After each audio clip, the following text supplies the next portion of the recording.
Olá pessoal, bom dia a todos, sejam todos bem-vindos ao nosso podcast aqui do Instituto Essere, hoje com um convidado muito especial, o Padre José Eduardo, e nós vamos ter uma conversa aqui para falar sobre as raízes filosóficas dos erros protestantes, né? Muita gente imagina que a diferença entre protestantismo e catolicismo é só uma diferença puramente teológica, no sentido de que é só religioso, ou seja, uma opinião. Eles têm uma opinião, os católicos têm outra. Mas, na verdade, as diferenças se alicerçam em visões de mundo diferentes, que são visões filosóficas, né, que têm origens em correntes filosóficas. Então, hoje nós vamos ter essa conversa aqui, que eu acho que é do interesse de muita gente, não é, padre? Muito obrigado, Creio que padre, sim. pela sua presença. Eu que agradeço, Jonathan, muito obrigado. E vamos lá. Vamos lá, então, né?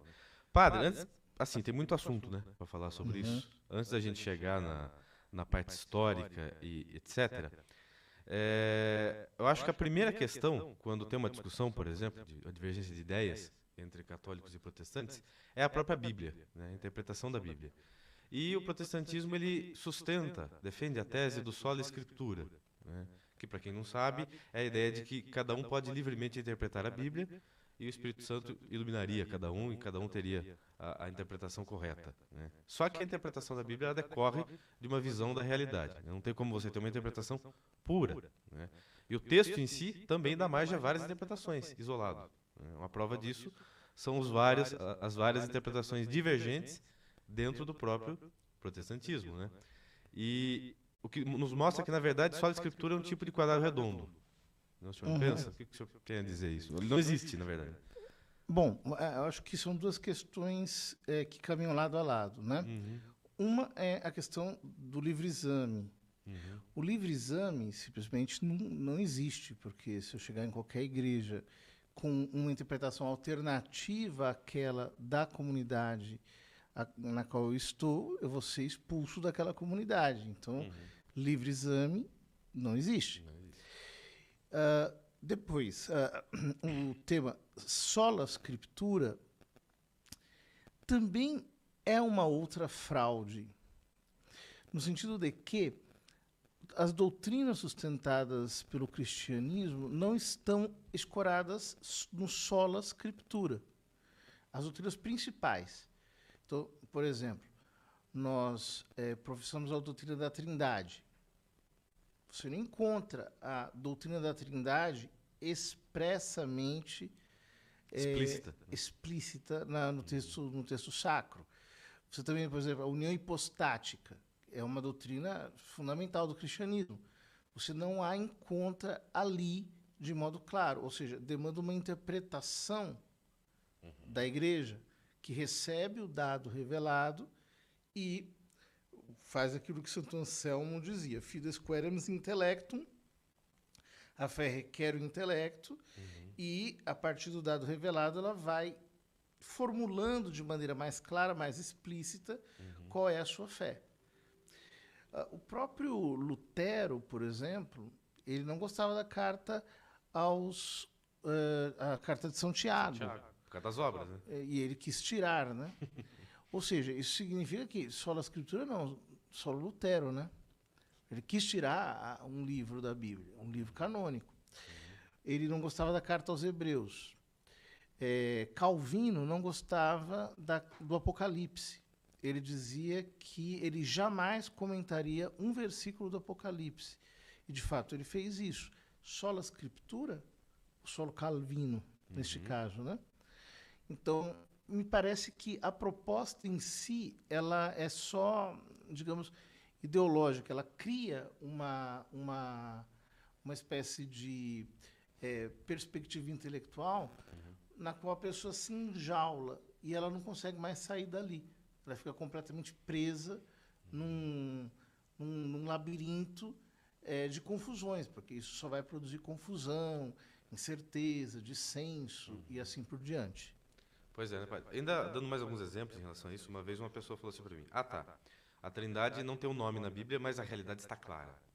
Eu falei: Não, não está claro. Você não consegue distinguir aquilo que você recebeu porque alguém te ensinou daquilo que você leu e concluiu, né? É. Então, por exemplo, Jesus às vezes ele fala: Eu e o Pai somos um. Ou às vezes ele fala: O Pai é maior que eu. Às vezes ele fala: Só o Pai sabe, eu não sei. Então, assim, se a pessoa não tem essa interpretação, que é da igreja, né, de que às vezes Jesus fala como segunda pessoa da Trindade, às vezes ele fala como Deus, às vezes ele fala como homem, não tem como concluir nada do texto. Exatamente. Né? Quer dizer, a ideia de que o texto é autoexplicativo É mentira. é falaciosa. Ele demanda uma interpretação autoritativa. Aliás, como todo texto em si mesmo, ele é passível de mil e uma interpretações, de infinitas interpretações. Então, eu preciso ter um organismo que interprete esse texto e que seja real, que seja autoritativo. Né? Por isso que a igreja, além de dizer que a divina revelação está contida não só na Escritura, mas também na tradição, ela diz que é necessário um serviço de, digamos, regulamentação do ensino, chamado magistério. O magistério é que interpreta a Sagrada Escritura. Agora, veja que coisa interessante, né? Esses dias eu vi alguém falando o seguinte: onde é que os católicos têm acesso à tradição? Então, diz assim, os católicos têm acesso à tradição nos escritos dos padres da igreja. Só que isso não é verdade. Quer dizer, os escritos dos padres nos dão a tradição, sim, mas a tradição é uma coisa real. Ou seja, a transmissão do sacerdócio e dos sacramentos é tradição. A celebração litúrgica, os calendários, as eucologias, quer dizer, as orações litúrgicas, são tradição. Assim como tradição, por exemplo, é o fato de existir uma igreja naquele lugar que foi fundada por um apóstolo. Isso é tradição. Ou seja, a tradição não, o sola scriptura, ele corrói de tal modo a compreensão da pessoa que ela sempre vai atrás de um outro sola scriptura, sem perceber que, de fato, o que nós chamamos de tradição transcende a textos. É algo real. Você toca, você pega, você sabe que é. Com certeza. E é interessante, né, padre? Para ficar mais claro um pouco para as pessoas também que estão vendo. Por exemplo, a doutrina que diz que da maternidade divina da Virgem Maria. Fala, Maria é mãe de Deus.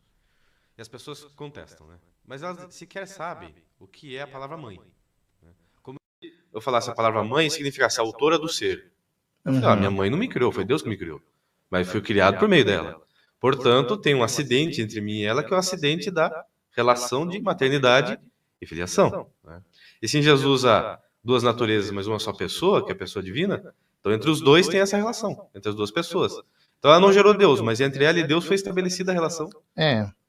Então as pessoas sequer entendem. É porque eles imaginam. É o que acontece conosco, né? Então, minha mãe, não é que ela fez uma mágica, produziu o ser do meu filho. Não é assim que acontece, né? Além de ter a união dos dois gametas, tem a intervenção divina que infunde a alma naquele composto, né? Agora, o que acontece é que a mentalidade do que está por trás disso, ela não é uma mentalidade de, digamos assim, doutrinalmente entender a verdade. Ela já parte de uma posição antimariana, por exemplo, e a partir daí se age como advogado. Eu vou começar a levantar argumentos para defender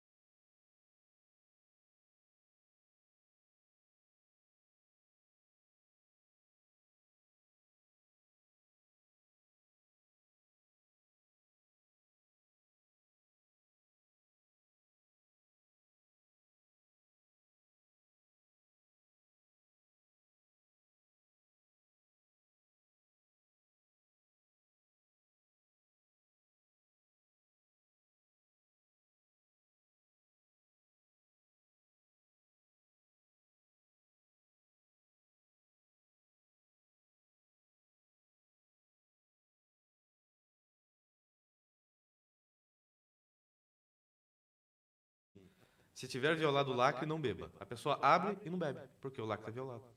Ela se esquece de que se você abrir, está pressuposto, né? Você pode beber. Então é a mesma coisa, eu acho, né? Só que tem uma questão. Então, veja, há muito mais informação na Sagrada Escritura do que a gente imagina. Então, por exemplo, maternidade divina. Quando Isabel saúda Maria, ela diz: de onde pode vir a mim a mãe do meu Senhor? Se nós traduzíssemos essa frase para o hebraico, a mãe do meu Adonai, Adonai é um dos nomes de Deus, né? que é um dos nomes de Deus. Então, a mãe de Deus. Ela, em outras palavras, ela está dizendo a mesma coisa. E mesmo esse argumento que deram de que a realidade da Trindade está na Bíblia, bom, eu posso falar que a realidade da Eucaristia está na Bíblia. Eles negam. A realidade do purgatório está na Bíblia. Inclusive em textos que os protestantes consideram canônicos. E depois a Igreja desenvolve aquela ideia e cria, digamos, uma conceituação técnica mais precisa. Pois é, né? Não, e é justamente aí, nessa falha de compreensão da própria realidade, né, padre? Porque eu já vi protestante também alegar falando assim, como é que Jesus podia estar com o sangue nele aqui e o sangue no cálice? Então, assim, perguntar como é que Deus, que está sustentando tudo, pode colocar sangue dele no corpo e no cálice, é quase que pueril, né? Não, é pueril. E também é um modo errado de compreender a transubstanciação. Ou seja, na transubstanciação, ele não está presente com o seu, como se nós pudéssemos dizer, com seu sangue cruento. Físico, né? Está físico, mas não... mas em razão de substância. Quer dizer, aquilo é o sangue. Não tem os acidentes, né? Mas não tem os acidentes do sangue. Então, o acidente lugar, ubi, né? Então, ele está lá, ele não pode estar aqui. Este acidente ubi não inere na substância do sangue de Cristo na Eucaristia. Ele é aquilo, né?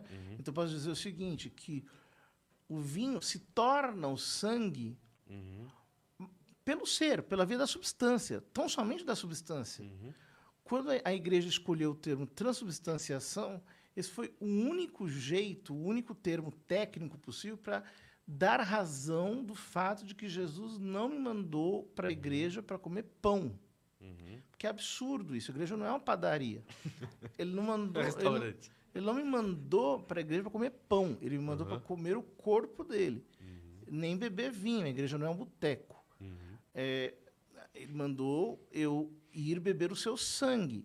Mas como é que pode existir corpo e sangue debaixo de aparências de pão e vinho?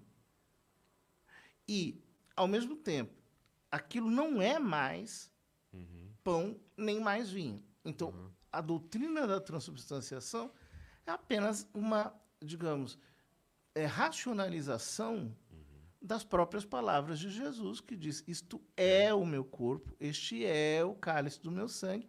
E assim sempre foi crido pela Igreja desde os primeiros séculos. Inclusive, até Santo Inácio de Antioquia, numa carta, fala, né, que aqueles que não acreditam na real presença de Jesus estão fora da igreja. Está testemunhado. Fala, comer a carne do Senhor, beber o sangue do Senhor. E ele, para quem não sabe, foi discípulo de São Pedro. São Pedro ordenou o bispo.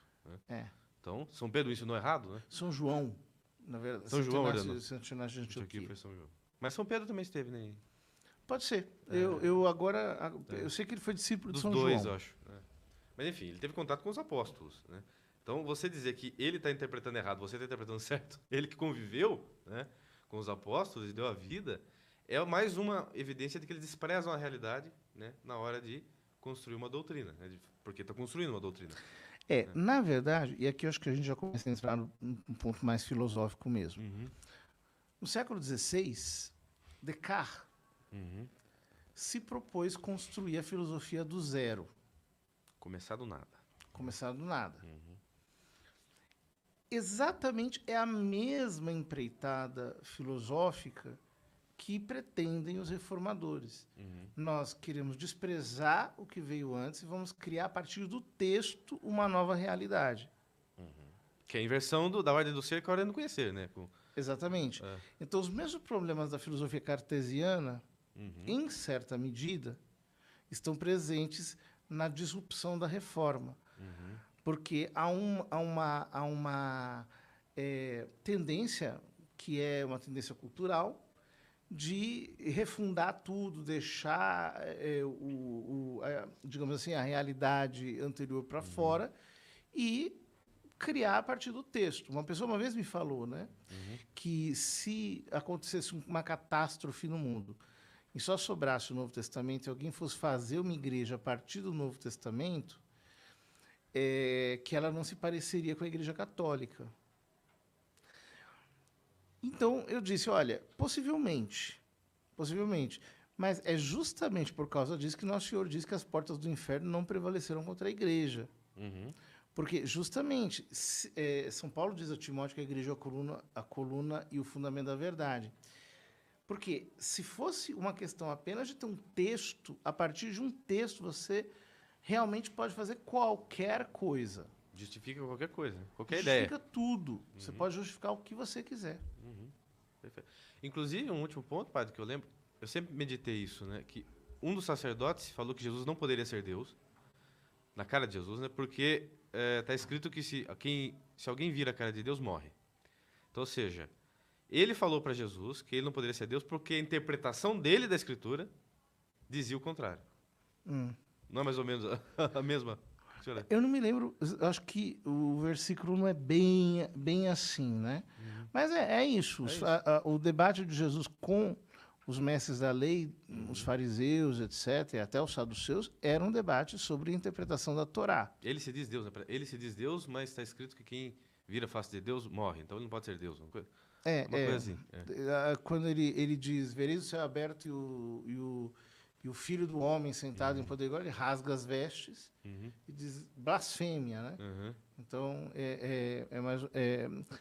ou seja, as discussões de Jesus com os seus interlocutores da época eram discussões de ordem de interpretação do texto. Os rabinos interpretavam de modo diferente e Jesus mostrava que aquelas interpretações não estavam de acordo com o princípio, né? A realidade é outra, né? Agora, então, padre, indo para o coração da ideia, né?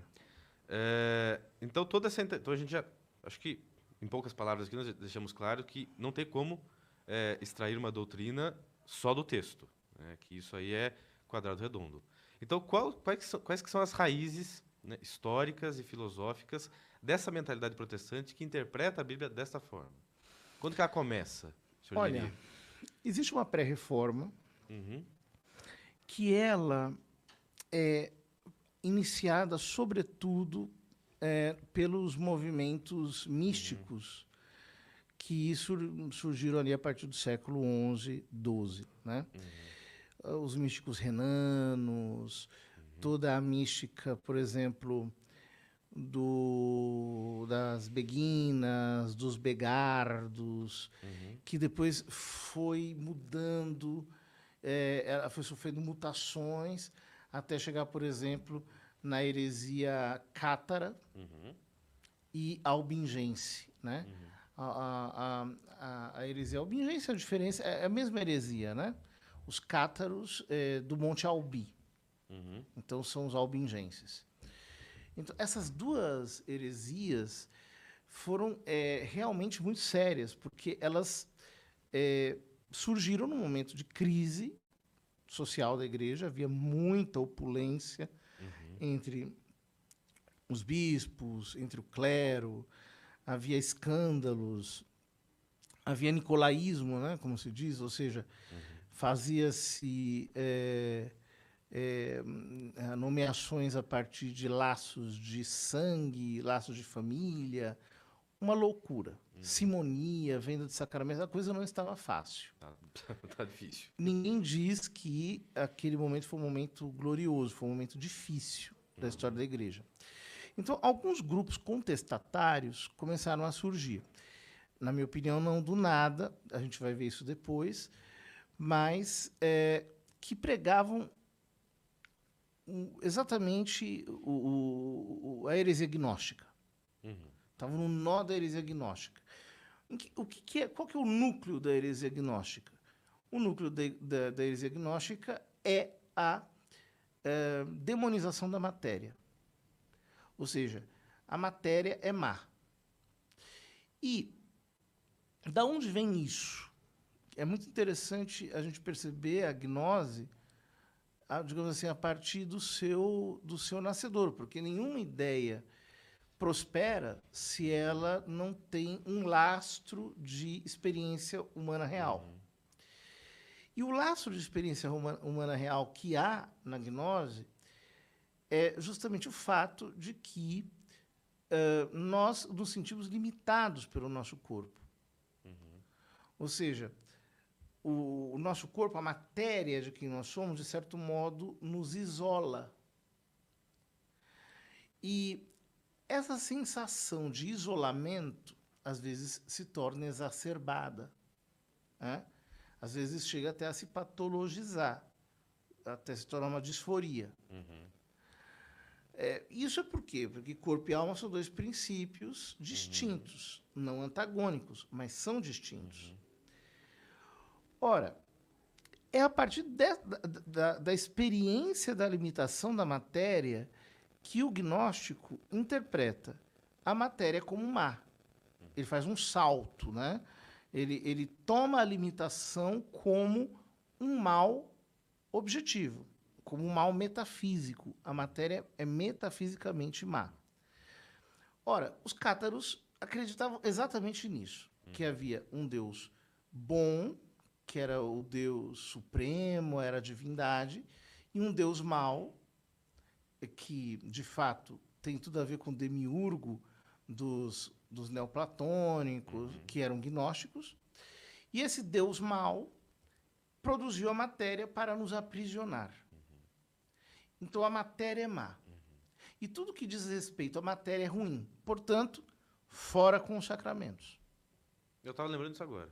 Os sacramentos, a rejeição dos sacramentos? Os sacramentos são maus porque eles são matéria. Jesus não se encarnou de verdade. Ele apenas é uma espécie de holograma. Ele é um espírito condensado, que parece ser de matéria, mas ele não é material. Por isso, por exemplo, a Ordem Franciscana e o próprio São Francisco combateram o catarismo com os presépios. Vamos lembrar da encarnação. Lembrar do mistério da encarnação. Coloca o presépio na frente da pessoa, ela para com essa espiritualização maluca. Depois, igreja não é material. A igreja é uma entidade tão somente espiritual, daqueles que são eleitos e conhecidos por Deus. Então, a igreja templo, igreja física, uma hierarquia constatável, real, etc., são coisas intrinsecamente más porque são materiais. E o mundo é mau, a realidade inteira é má. É claro que a Escritura nos diz que o mundo é mau, mas a gente tem que tomar cuidado, porque a Escritura também diz que Deus amou o mundo. Então, a mesma Bíblia que diz que Deus amou o mundo a ponto de entregar seu Filho unigênito, e a palavra ali é cosmos, é a Bíblia que diz que o mundo jaz no maligno. E a mesma Bíblia que fala também que Deus criou tudo e viu que tudo era bom. Bom, então, como digamos assim, conciliar essas duas, parecem contradições, né? Aqui eu tenho o papel do magistério, que explica, e da tradição, que também fez a mesma coisa, que explica isso aqui. Ou seja, o mundo é mau na medida em que, pelo lapso do pecado, pela queda do pecado, o mundo se degenerou e se tornou a sede das 3 concupiscências, conforme São João diz na sua primeira epístola, no capítulo 2. Então, ali ele diz que tudo que há no mundo é concupiscência da carne, concupiscência dos olhos e soberba da vida. Ele não está dizendo que o mundo é metafisicamente mau, porque senão nós teríamos que concordar com os cátaros que a matéria é má e Deus, o Deus que fez a matéria não pode ser o mesmo Deus, então tem um outro Deus inferior, que seria, no fundo, o demônio, que ele que criou a matéria para aprisionar o o espírito. Ora, então os cátaros, eles desprezavam. Eu acho muito interessante quando os pastores, por exemplo, vão falar da pré-reforma. Não, nós somos os continuadores dos cátaros. Os cátaros rejeitavam a Bíblia inteira. Eles aceitavam apenas o Evangelho de São João. Que é o que soa mais aprazível Espiritualista. pra ele.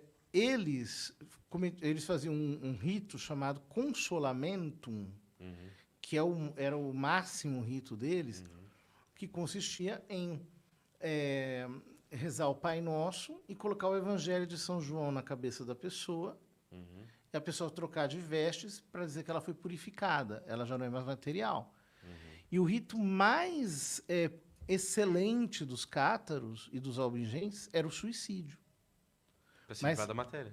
O suicídio não com um punhal, porque o punhal é matéria. Se eu coloco o punhal dentro de mim, eu estou me sujando.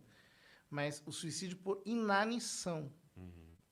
Ou seja, se eu comer, eu estou jogando matéria para dentro de mim. Eu quero me santificar, não como. Para de comer. Paro de comer e morro. E eles achavam que a reprodução humana é ruim. Você não pode ter filhos, porque você ter filhos é propagar a matéria. Então, o que nós temos que fazer? O mundo não presta, é tudo mal. Nós somos espíritos aprisionados dentro de matéria. E o Cristo não vem para criar o novo momento, um momento do paraíso, do mundo espiritual. Então, o que a gente tem que fazer? Para forçar o Cristo a vir, nós temos que nos suicidar e temos que parar de reproduzir. Esses são os cátaros. Lindo, né? Lindo. E agora, eles têm orgulho de ser assessores dos caras. Alguns. Então, veja que coisa interessante. Depois, vai haver outros movimentos. Dentro do próprio franciscanismo, surgirão os chamados fratricelli, que são os franciscanos espirituais, que têm ideias muito parecidas. Pendem para esse lado. Pendem para esse lado. E depois vão aparecer os joaquinistas, né? O Joaquim de Fiore é um frade cisterciense florentino, de Florença, que sistematiza isso. Ele fala das 3 eras da Igreja, né?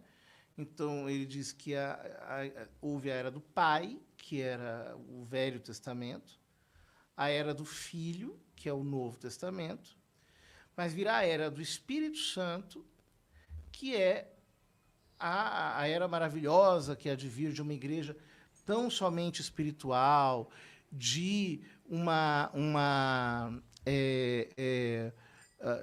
realidade sem sacramentos, uma igreja sem sacramentos, uma igreja sem estrutura, sem hierarquia, sem sacerdócio, todos seriam como que frades, ninguém mais se reproduziria, todos viveriam a castidade perfeita e assim por diante. Ou seja, o que o Joaquim de Fiore faz é pegar a escatologia cátara e empurrá-la mais para frente. Ao invés de dizer a gente tem que se matar e parar de reproduzir, para a escatologia chegar aqui, não. Vai acontecer naturalmente. Vai acontecer naturalmente, nós vamos chegar lá. Ora, sem essas ideias prévias, não teriam surgido os chamados pré-reformadores. Por exemplo, John Hus e outros, né? Que pregavam uma igreja espiritual, uma igreja que não tivesse sacramentos, que tivesse apenas o texto sagrado, etc. E, por fim, o John Hus, ele morre Eles dizem que ele foi morto, mas não, ele morre durante uma missa. Porque, formalmente, ele nunca deixou de ser da igreja, né? Ele estava no meio de uma missa, teve um ataque do coração, morreu. Depois da morte foi excomungado, depois da morte houve, parece que uma incineração, uma cremação, uma coisa assim, condenatória, mas ele não foi executado, né? Então, vocês vejam, sem essas ideias de fundo, que são ideias profundamente heréticas, você não teria os pressupostos intelectuais da reforma. Estão todos ali, né? Estão todos ali. E é interessante que, por exemplo, a gente vê por detrás dos raciocínios protestantes, porque, por exemplo, o protestante sempre fala assim: para que confessar com o padre? Para que batizar na água? Deus não precisa nada disso. Ou seja, a pessoa não é uma questão de precisão. A questão de que Deus criou a matéria, ela faz parte da criação. Ele nos criou como seres materiais, né? Nós não somos só anjos, nós temos matéria e forma, né? Nós somos substâncias materiais. Então, portanto, ele age conosco tanto como indivíduo, tanto como espécie, né? Ele se relaciona conosco. E, por exemplo, Jesus não precisava da Virgem Maria para se encarnar. Ele não precisava dos apóstolos. Ele não precisava lá no Antigo Testamento de Moisés, né? Mas ele sempre escolhe o homem distribuir as graças por meio das criaturas, né? Ele não vai direto. Deus Então, age por causas segundas. por causas segundas, como diz Já São dizia Tomás. São Tomás, né? Exatamente. Só que tem um negócio que eu acho interessante, que eu ouvi há um tempo atrás um pastor dizendo assim, que a Igreja Católica está constituída sobre 2 erros fundamentais. Deixa eu beber água. Primeiro é que a Igreja Católica acredita que a matéria tem um poder de santificar. Então, aqui há muitos erros nessa frase, né? Primeiro, que não é a matéria que tem o poder de santificar. A oração da Igreja, nos sacramentos, se vale dos elementos materiais, tal como Nosso Senhor instituiu durante a sua encarnação, para conferir a graça. Então, Por meio de, né? Por meio não de. Vem da água, do óleo. Né? Não é a água que batiza, né? Deus batiza. É Deus que batiza através da meio Igreja, daquele por gesto. meio da água, da ablução batismal, digamos assim. Agora, a acusação, e o segundo erro que ele diz é que a Igreja, a eclesiologia católica, então a Igreja se vê como divina, como é uma espécie de divinização da Igreja, né? E a Igreja, da estrutura da Igreja, a Igreja não é isso, né? Então, vejam, essa acusação, ela está feita de modo perfeitamente inverso à realidade. Por quê? Não é a Igreja que diz que a matéria santifica. São os cátaros, os gnósticos, que dizem que a matéria é má. Ao lado dos quais toda a tradição que emergiu na Reforma se escora. No mesmo sentido. Não é a Igreja que diz que ela tem uma estrutura divina. São os cátaros que dizem que a Igreja é espiritual porque a matéria é má. Portanto, uma estrutura material necessariamente vai ser má. Necessariamente é má. Então, a acusação é feita de modo contrário. Só que quando ela aparece assim, você fica hipnotizado e você começa a pensar, de fato, os sacramentos têm matéria, tal. Você não consegue enxergar a verdadeira posição do debate de fundo da questão, que é, no fundo, a questão gnóstica. Ou seja, a matéria é má, a história é má, as pessoas, o corpo é mau. Então, a sucessão apostólica só pode ser má, a estrutura da igreja só pode ser má. O que você tem? Um livro e uma interpretação. E uma religião puramente mental, né? Que você se relaciona com Deus só dentro de si, do jeito que você quer. Seria. Agora, é claro que isso não se sustenta, porque você não consegue viver sem matéria. Então, todos esses movimentos, eles chegam a uma espécie de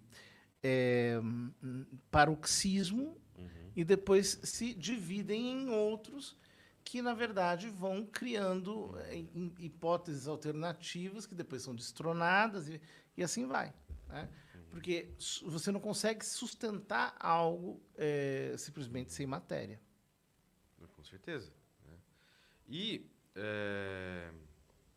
todo esse discurso que eles fazem, né, contra a igreja, etc., vai revelando, como a gente estava comentando, toda essa mentalidade por detrás. Porque eles alegam que está óbvio isso, né? Mas está óbvio desde que você já tenha a mentalidade deles. Claro. Se você tem uma mentalidade normal, e eles desprezam. Aí que tá, né? É interessante, porque, por exemplo, eu costumo dizer assim, um estudo de Aristóteles já seria suficiente para negar tudo isso, né? Só que eles desprezam a cultura clássica, porque eles falam assim, só que importa é a Bíblia, né? Como se desse, por exemplo, para você ler a Bíblia sem gramática. A Bíblia ensina gramática? Não, mas primeiro você tem que aprender gramática para depois aprender a Bíblia, né? E o objetivo da filosofia, por exemplo, sempre foi compreender a realidade melhor, né? Os filósofos protestantes têm desprezo pela realidade. Pela realidade. Kant. Hegel. Para Kant, a realidade é inacessível.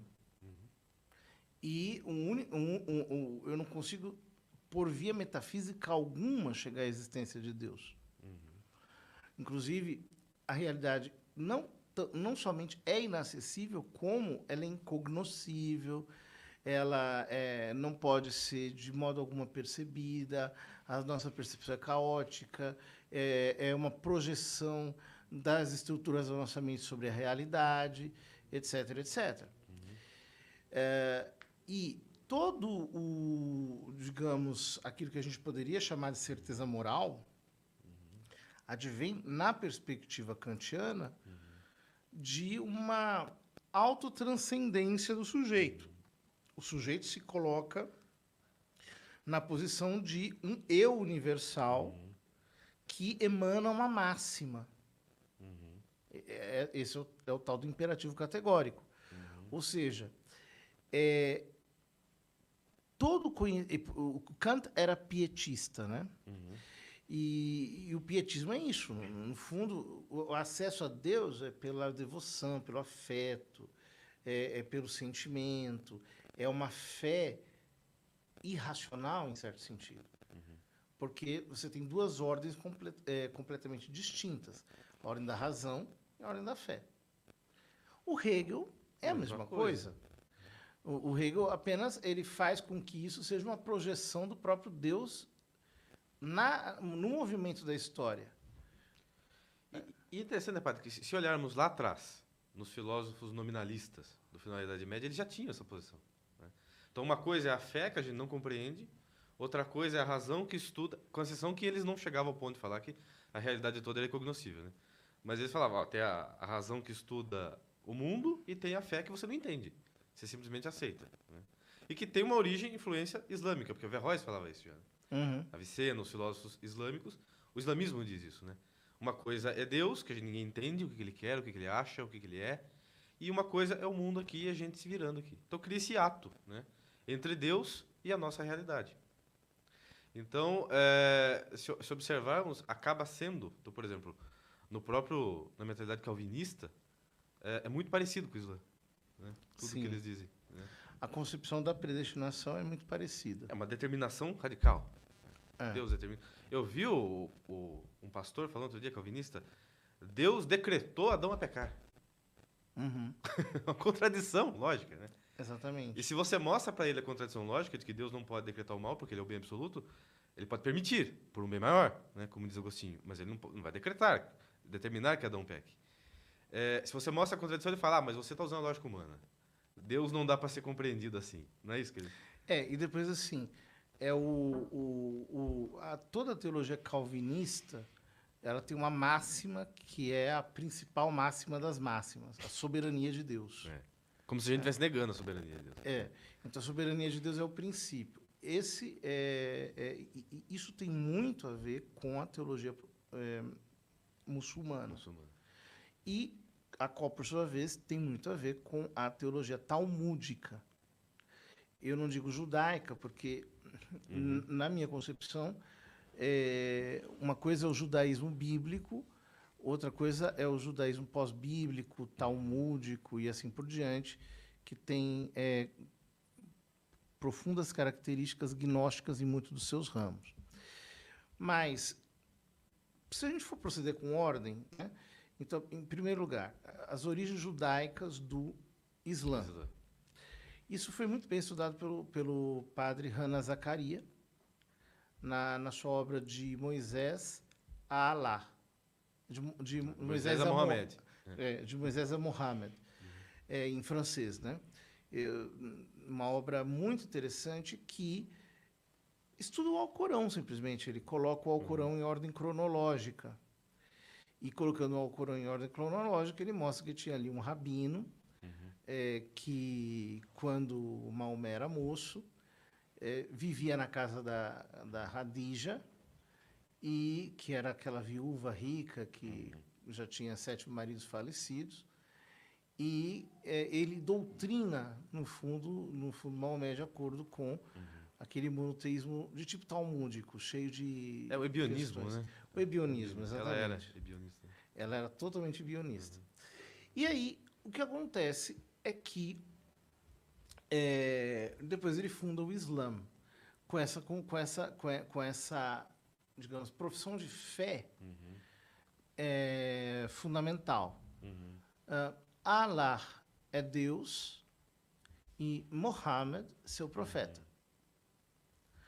O que acontece com essa afirmação? Quem explica magistralmente isso é Bento XVI, no discurso que ele fez na Universidade de Ratisbona, na Alemanha. Ele mostra que ele recupera o diálogo de um imperador bizantino com um sheik muçulmano, e ali eles chegam ele mostra que o Islã, na verdade, rompeu o que nós chamaríamos na teologia cristã e até na filosofia cristã de analogia entis. Ou seja, não existe uma analogia no ser. Allah é Deus totalmente transcendente, soberano, e Muhammad é seu profeta. Ou seja, Allah decide o que ele quer, ele faz o que ele quer, ele é uma pulsão de vontade pura, ele pode fazer coisas contraditórias, ele não tem nenhum tipo de regulação. Só fazendo um gancho, padre. É interessante que Guilherme de Ockham, né, que é um filósofo nominalista de influência islâmica, ele fala exatamente isso, né? O homicídio só é mal porque Deus mandou. Exatamente. Como se não houvesse nada intrinsecamente mal no homicídio, e como se Deus quisesse algo arbitrário e não algo porque é bom. Exatamente. Então, veja, o Guilherme de Ockham é o pai do nominalismo, por assim dizer. E o que ele afirma tem profundas raízes islâmicas. Então, qual que é a diferença entre esse modo de conceber a relação da criação com Deus para o modo de conceber católico? É que o modo de conceber católico diz que Deus produz tudo de acordo com a sua sabedoria.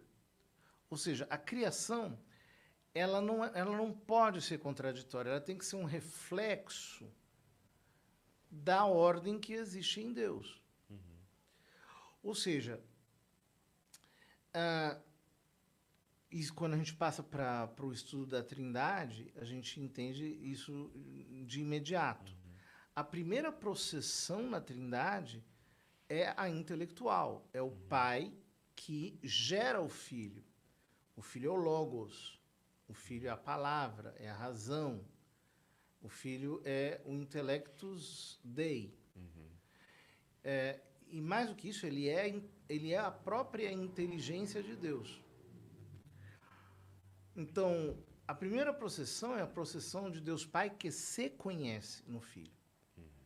E a segunda processão, que decorre da primeira, é a processão voluntária, que é a processão do Espírito Santo, que procede do Pai e do Filho, uma vez que ele procede do ato de conhecimento eterno que Deus tem de si mesmo. Então, Deus se conhece e se ama nesta ordem. A Trindade não é anárquica. Sim. As 3 pessoas divinas são iguais, mas existe uma ordem de procedência. O Pai é o princípio ingênito, o Filho é o unigênito e o Espírito Santo é Paráclito, ou seja, aquele que está ao lado, né? Aquele que procede de ambos. Ora, quando a gente entende isso, fica muito claro que no modo de Deus conceber a criação, porque o que é a criação? São Tomás define muito bem no De Potentia 9:9. Só antes de eu continuar, para dar um recadinho, para quem está nos assistindo, nós estamos lançando hoje um curso de introdução ao pensamento de São Tomás de Aquino. Né? São Tomás de Aquino, que é o grande filósofo da igreja, e teólogo, obviamente.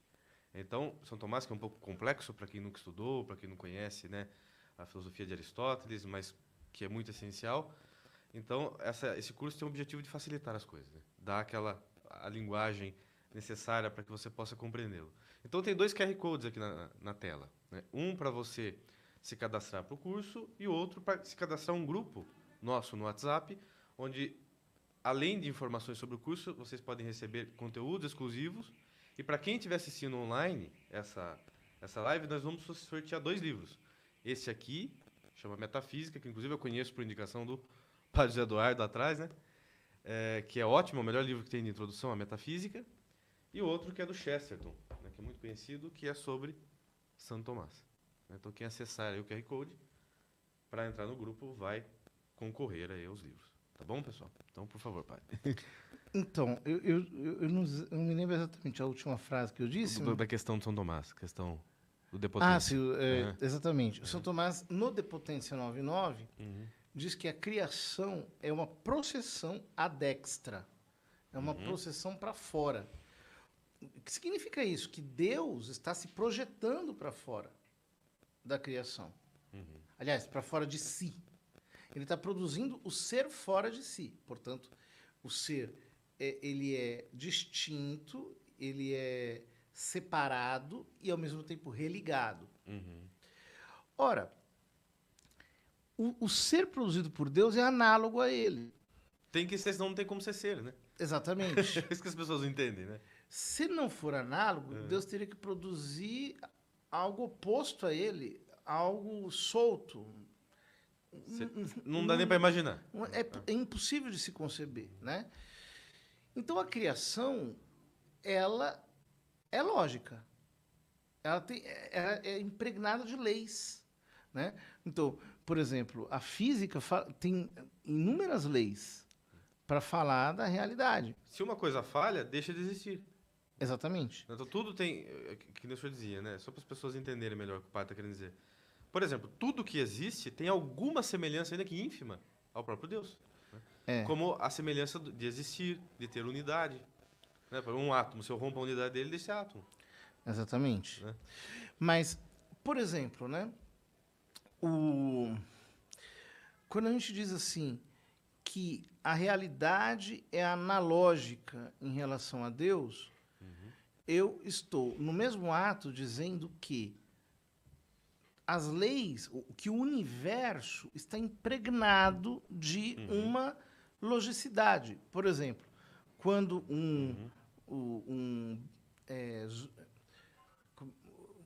esse pessoal que estuda as plantas, como é o nome disso, zoólogo? Não, zoólogo é animais, né? O pessoal que estuda, esqueci agora o nome dessa profissão, que estuda os botânicos, etc. Eles vão estudar, por exemplo, as leis por exemplo, de um coqueiro. Como é que um coqueiro funciona? Ele descobre digamos assim, não é a mecânica meramente, porque a mecânica supõe simplesmente que o coqueiro é produto de um movimento precedente. Não é isso. Ele tem uma estrutura metafísica própria. Então, ele abre o coqueiro, ele descobre o coqueiro, ele observa, então ele capta qual é a dinâmica interna que existe no coqueiro. O universo todo é cheio disso. Sim, tem uma ordem. O universo todo é cheio disso. Ou seja, a vontade, a soberania de Deus não pode ser a categoria principal. A soberania de Deus é uma categoria em dependência da sua sabedoria eterna. Dizer que Deus age a despeito da sua sabedoria, diz São Tomás, nas questões disputadas, é blasfemo.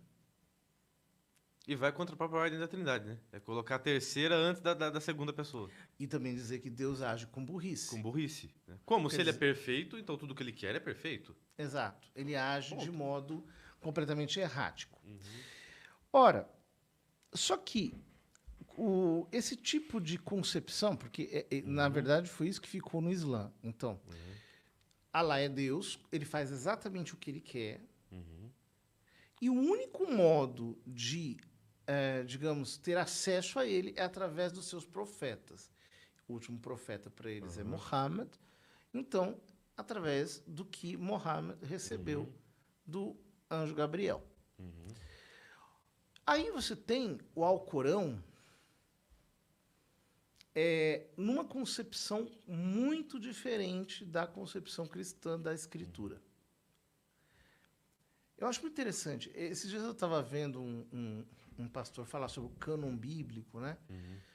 E tanta coisa... a confusão na cabeça dele está mais ou menos organizada, mas não deixa de ser confusa. Né? Você sabe que existe existe uma certa ordem, mas é uma ordem confusa. Em que ele fala do cânon, aí ele diz que o cânon é auto-autenticado, que não precisa da igreja para autenticar o cânon.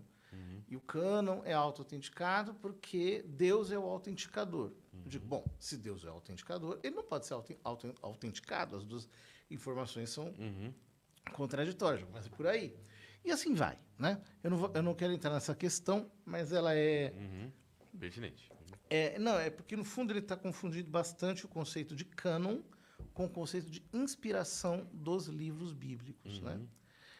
Por quê? Dizer que o cânon é autorregulado é como se eu dissesse o seguinte, porque o que é o cânon, né? O cânon são os livros que compõem a escritura. A palavra cânon é regra, é medida. Então, os livros, o cânon bíblico é a regra dos livros bíblicos, a estrutura da Bíblia. Então, dizer que o cânon ele se autorregula é dizer assim que Deus entregou fechadinhos os 73 livros da Bíblia, ou 69 para eles, né? Que Deus entregou... Isso não é assim, não foi assim que aconteceu. Mesmo, não foi assim. Né? Também acho que ele sabe que não foi assim que aconteceu, mas ele tenta encontrar uma saída para que não haja necessidade de algo validador do sola scriptura. Do cânon, né? Só que acontece o quê? Aqui a gente tem um problema que é a noção islâmica de inspiração. Porque não basta eu dizer que a Bíblia é um livro inspirado. Eu tenho uma teologia da inspiração. Essa teologia da inspiração não está na Bíblia. A teologia da inspiração é, por definição, extra-bíblica. Como é que a pessoa sabe que a Bíblia é um livro revelado por Deus? Que ela é o livro de Deus? De onde que ela tirou? Exato. Então, Outro dia também, né, é tanta loucura, né, pra gente vai lembrando, né? Eu vi um comentário assim acho que era lá o pastor Nicodemos falando que a aparição de Guadalupe era o demônio, né? Uma coisa assim. E aí eu comentei embaixo assim, uma aparição que fala, que conduz milhares de pessoas a serem batizadas em nome do Pai, do Filho e do Espírito Santo. Que demônio é esse, né? Que conduz as pessoas a Deus. Aí uma pessoa falou assim, não há nenhum intermediador, é Jesus que nos salva direto. Aí eu falei assim, mas Jesus falou com você diretamente? Ele apareceu para você? Para te batizar, para te evangelizar? Ou você ouviu por meio de outra pessoa? Então, ou seja, um pastor para te evangelizar, a mãe dele não. Então, assim, enfim, é uma confusão sem fim. Mas, pela perda do contato com a realidade. Né? Mas, então o que acontece? Quando eu digo a Bíblia é um livro inspirado, ou os livros da Bíblia são inspirados, eu tenho que ter uma teologia da inspiração por trás. Eles são inspirados como? Foi uma dictatio, foi um ditado? Foi uma inspiração simbólica? Foi uma inspiração de tipo estática, em que o amanuense, o agiógrafo, ele se tornou apenas uma espécie de quase que um psicógrafo, né? é um pneumatógrafo. Ele capta, ele perde o uso das suas faculdades e escreve aquilo ali de modo, digamos assim, estático. Bom, qual é a teologia da inspiração que está por trás? Eu acho interessante que o Concílio Vaticano II, na Constituição Dogmática Dei Verbum, no número 11, se não me falha a memória, diz que o autor das Escrituras é Deus. Mas os autores humanos são verdadeiros autores também. E diz abaixo que Deus se comunicou ao homem através de uma linguagem humana, a qual, portanto, é limitada a um determinado contexto histórico-cultural.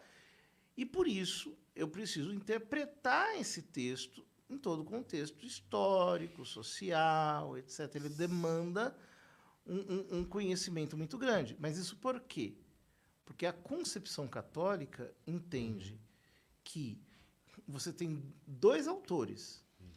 Um que é causa principal, outro que é causa instrumental.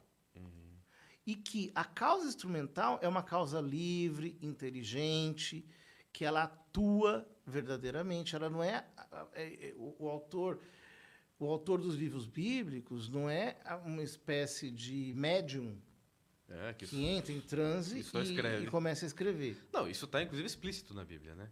Quando São Paulo fala, em relação a isso eu não tenho mandamento do Senhor, mas dou minha opinião pessoal. Ou quando São Pedro fala, estou escrevendo aqui essas poucas palavras. Ou seja, ele mesmo está dizendo que está sendo sucinto, né? Para resumir o assunto, ou seja, tem muito mais coisa. Claro, São Judas diz lá, olha, queria escrever-vos a respeito da nossa comum salvação, porém, tal. Isso está cheio. São Paulo fala, eu não sou tão eloquente quanto eu gostaria de ser, né? Eu tenho dificuldade de me expressar, mas assim, eu faço o que eu posso. Exato. É normal, né? Ou seja, a concepção católica, ela entende que você tem Deus como agente principal e o homem como um agente secundário, ou causa instrumental. Ambos são causas, mas subordinadas. O Islã não pensa assim sobre a inspiração. O Islã entende que o profeta recebeu um ditado. Que é igualzinho a forma como os protestantes acham que a Bíblia foi feita. Exatamente. É um paralelo. Foi um ditado, mas um ditado no qual ele simplesmente transcreveu aquilo que estava sendo dito para ele, sem nenhum erro, com total, quer dizer, erro aqui, o que a gente chama de erro, né? Limitação humana. Exato, são as limitações humanas. A gente pode cometer muitos anacronismos, né? Por exemplo, alguém que quer pegar a Bíblia para utilizar como manual de física ou de química vai cometer erros terríveis, né? Erros terríveis, porque você tá agindo como um anacronismo insuportável. Ou seja,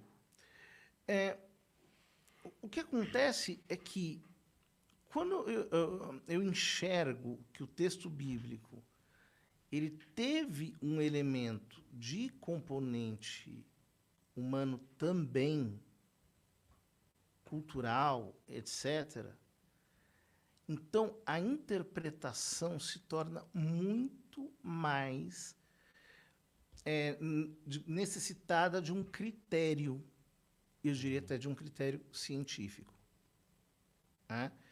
Os pietistas descobriram isso no século XVII, porque eles perceberam que quem inventou o método histórico-crítico foram os pietistas, porque eles perceberam que ou você estuda as escrituras encontrando o seu lastro histórico, interpretando-as também no contexto original no qual elas foram escritas, ou você está cometendo irresponsabilidades. A teologia fundamentalista, que toma o texto bíblico como se ele fosse um ditado do próprio Deus, que não pode ser sequer interpretado, tem que ser aplicado diretamente, tal como está ali. Como se fosse possível, né? Como se fosse possível em todos os casos. Porque aí eu pediria, então, aos pastores que fizessem o que Jesus mandou, né? Vende todos os seus bens, dá aos pobres. E sai andando, né? E terás um tesouro no céu, vem e segue-me, vai seguir Jesus. Arranca o olho, né? Quando... Que é o que nenhum sola escriturista faz. Então, veja, nós precisamos, nós precisamos nos colocar de novo no enfoque correto, né? Eu via, por exemplo, uma pastora esses dias que dizia que a Bíblia não foi transmitida pela Igreja Católica. Aí tem um outro mais bobão ainda que falou que as maiores porções da Bíblia foram conservadas pela Igreja Ortodoxa. Cara, como se não fosse católico. Como se a Igreja Ortodoxa não fosse católica e como se, antes do Sínodo de 1054... Não fosse uma coisa só. Não fosse uma coisa só. E como se não houvesse igreja real instituída por Cristo. Como se vê pelo testemunho dos próprios padres apostólicos. Como se a Bíblia viesse meio que voando. Não, tem o cânon, eles escreveram. Então, o cânon escreveu. Ficou por aqui, por aí. Não precisava da Igreja Católica. Foi na gaveta da Aí eles apelam, né? Você fala assim, em 1500 anos já estava todo mundo errado.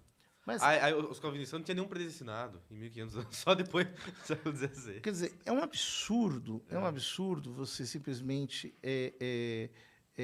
desconsiderar a realidade e dizer assim, que um texto chegou até nós como que tivesse preservado, guardado dentro de uma gaveta, de uma urna, de uma gruta, de uma tigela, e pronto. Nós não precisamos, nunca tivemos necessidade de uma transmissão, o que é absurdo. O próprio texto bíblico escrito assim. Não só impede, mas ele foi transmitido por tradição, no sentido de que a palavra tradição significa transmissão. Um escreve, o outro copia, o outro copia, o outro copia, o outro copia. O que é isso? Tradição. Exatamente. Redunda naquilo que a gente sempre está falando desde o início, né, padre? Respeito à realidade. Sempre há o desprezo à realidade. É uma coisa, inclusive, eu comento no curso, né, de São Tomás que a gente está lançando hoje. Que São Tomás é um poço de normalidade, né, e de noção da realidade. Então, ele analisa a realidade de todas as maneiras possíveis, né, e dá uma visão realista das coisas. Devemos pensar e enxergar a realidade assim. Todo o resto a gente tem que compreender à luz da realidade que nós conhecemos, né, e não o contrário. E daí, como o senhor falou, o texto ele é uma produção artística, ainda que ele seja um texto revelado. Se isolado da realidade, não tem como interpretar de maneira correta, vai ser interpretado à luz da ideia que a pessoa tem de realidade na cabeça dela, né? Como é o caso do pastor lá, né, que é um erro crasso, mas que os outros erros também são do mesmo gênero, né? Que ele pegou e leu lá, toma uma mulher adúltera, toma uma mulher e adultera. E ele achou que ele tinha que sair com a mulher do vizinho. Acho absurdo, né? Absurdo. Mas, agora, você veja, né? Esses dias houve uma contenda pela questão do primado. De Pedro, né?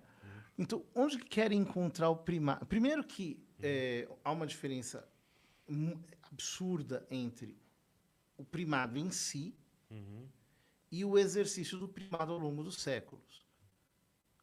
Há uma diferença muito grande, porque uma coisa é você exercer o primado no século XXI, em que o Papa escreve um Twitter, todo mundo já está sabendo, um tweet, e todo mundo está sabendo no ato. Outra coisa é você exercer o primado num contexto de perseguição ou num contexto mesmo feudal, em que as distâncias são gigantescas e que, enfim, você não tem controle sobre nada, sobre ninguém. E você impor essa visão anacrônica àquele tempo para exigir que ali exista exatamente o que você está falando. Então, eu estou procurando no texto uma espécie de elefante cor-de-rosa. Então, o elefante cor-de-rosa não existe. Está aqui, ó. Mas ninguém está dizendo que existe o elefante cor-de-rosa. Outra coisa, as pessoas confundem o primado com certas atribuições que podem ser do Papa, mas não precisa necessariamente ser do Papa, né? Por exemplo, nomeação de bispo. As pessoas falam, na Idade Média o Papa não nomeava o bispo, né? Lá na Inglaterra, por exemplo, era o rei, ou era o... Mas quem diz que isso tira o primado do Papa? Ou tira o fato de que ele tem sim autoridade se ele quiser para nomear? Exato, mas uma coisa é você dizer o seguinte, que uma informação não foi encontrada. mais disso não se segue, que ela não existe. Não exista. É non sequitur, né? É um non sequitur. É um simples non sequitur. Quer dizer, você não encontrou ou você encontrou algo que parece que você já depreende daí a inexistência. Ora, qual que é o fato? O fato é que, ao longo dos séculos, o bispo de Roma sempre foi considerado o primaz. O fato é que os bispos sempre se organizaram em primazias, ou seja, numa metrópole, o cabeça, o mais antigo, é o referência. Sempre existiu isso. E outro fato é o de que todos sempre reconheceram que Cristo fundou a sua igreja sobre a fé do apóstolo Pedro, ou sobre a própria pessoa do apóstolo Pedro, uma vez que ele disse: eu te dou as chaves. Essa entrega das chaves, né? Que ela é teologicamente muito importante. Ora, você não tem contestação disso, você não tem nenhum bispo da Idade Antiga, Média, negando que exista isso. Ou contestação. O bispo de Roma não é sucessor do apóstolo Pedro. Você não vai encontrar isso. Isso só aparece muito depois. Aparece muito depois. Você vai ter alguns dizendo assim: o bispo de Roma não é juiz dos outros bispos. Haverá isso. Mas aqui, mais uma vez, é o exercício do primado e não o primado em si. Houve incompreensões ao longo da história sobre o exercício do primado. Erro, né? Um erro. Enquanto outros afirmam, né? O bispo de Roma preside a igreja na caridade. Santo Inácio de Antioquia diz isso. Lá no início. A igreja de Roma, ele diz. Né? Porque também não se compreende, eles não compreendem que a sucessão apostólica ela diz respeito tanto à pessoa que foi nomeada para aquele patriarcado, aquela sede, quanto com a sede em si. Que é aquela igreja que carrega, no fundo, a tradição apostólica. Quando Santo Irineu escreve o Tratado sobre as Heresias, ele fala: olha, eu poderia facilmente aqui fazer a genealogia de cada bispo do mundo Para dar em um apóstolo. Até um apóstolo. Porém, não é necessário fazer isso, porque a Igreja de Roma é a principal, é aquela que conserva a fé, etc. Tal. Então, eu vou fazer a genealogia dos bispos de Roma. Então, ele faz a genealogia dos bispos de Roma, tal como ele pode fazer naquele momento. Assim fizeram outros, São Jerônimo, Santo Agostinho, etc. As pequenas discordâncias que pode haver entre eles não negam o fato de que haja uma sucessão. Era unânime isso, né? E outra, Santo Irineu do século II. Né? Eu acho muito interessante que as pessoas estão tocando na sucessão e elas se refugiam nas picuinhas para negar aquilo que elas mesmas estão reafirmando enquanto elas tentam apontar picuinhas. É muito estranho, é muito doido isso daí. Porém, e só voltando a um tema que eu acho que a gente precisa reconectar, mais uma vez, com na teologia islâmica, a predestinação, tal como concebida pelo Islã, nada tem a ver com a predestinação tal como é concebida pela fé católica. Por quê? A fé católica também crê na predestinação, só que com uma diferença. A diferença é que nós temos dois planos distintos que não se confundem. Nós temos o plano da mente divina e nós temos o plano da história humana. E por que esses dois planos não se confundem? Porque o tempo não é a mesma coisa que a eternidade. São Tomás explica isso numa carta que ele escreveu para um amigo dele sobre o assunto. Ele diz assim: sentar-se é um ato contingente ou necessário? Ele coloca essa questão. O que é um ato contingente? Um ato que pode ser ou não ser. Pode ser de outro modo também. Pode ser de outro modo. E necessário é aquilo que tem que ser daquele modo. Sentar-se é um ato contingente ou necessário? Contingente, óbvio. Porém, enquanto eu estou me sentando, eu não estou correndo, eu não estou andando, eu não estou deitando, não estou fazendo outra coisa. Então, enquanto eu estou sentando, o ato de sentar é um ato necessário. Não dá para correr ao mesmo tempo que sento. Exato. Então, veja, para Deus, toda a história está contida num átimo, num instante. Então, para ele, Ele tá vendo tudo tudo. é necessário. Ele vê tudo como necessário porque tudo está acontecendo num instante só. Para ele já é dado, né? Para nós, tudo é contingente. Uhum. Ou seja, eu estou fazendo escolhas reais, eu estou exercendo a minha liberdade de maneira real. É a experiência que eu tenho da minha liberdade. Eu não posso dizer que isso é ficção. Deus não está nos enganando. Não está nos enganando, ele não está nos O induzindo. fato dele saber a escolha que eu vou tomar não muda o fato que a escolha é minha. Exato. Quando eu vou, por exemplo, a um rodízio de pizza e eu pergunto, o garçom me pergunta, o senhor quer uma pizza de calabresa ou de mussarela? Eu gosto das duas, mas eu digo, me dá uma de mussarela. Eu não estou fazendo um ato fictício, eu estou fazendo realmente um ato livre. Uhum. Eu não posso dizer assim que Deus determinou que eu ia escolher, aquele momento, uma pizza de mussarela. O fato dele saber isso não quer dizer que ele me obrigou aquilo. É que aqui tem um problema. Não é só um saber. Como ele dá o ser, Ele também dá o... ele determina tudo. Uhum. Só que, ao determinar tudo, ele também determina que eu faça escolhas livres. Então, quando eu tento jogar o plano da lógica divina ou da consciência divina para o plano humano, que é, por exemplo, o que o calvinismo faz, eu enlouqueço. Porque eu desloquei o eixo da minha experiência para um eixo meramente teórico. Ou seja, a minha liberdade, cuja experiência eu faço cotidianamente, é anulada em função de uma teoria, de uma crença. Agora, quando eu tento jogar a liberdade humana, a liberdade da história, para a perspectiva, a mente de Deus, eu estou também cometendo um erro, que é o que fazem os arminianos, né? Ou seja, eu estou amarrando Deus à decisão do homem. Então, parece que Deus é sujeito ao homem. Enquanto a posição católica transcende essas duas como um cume.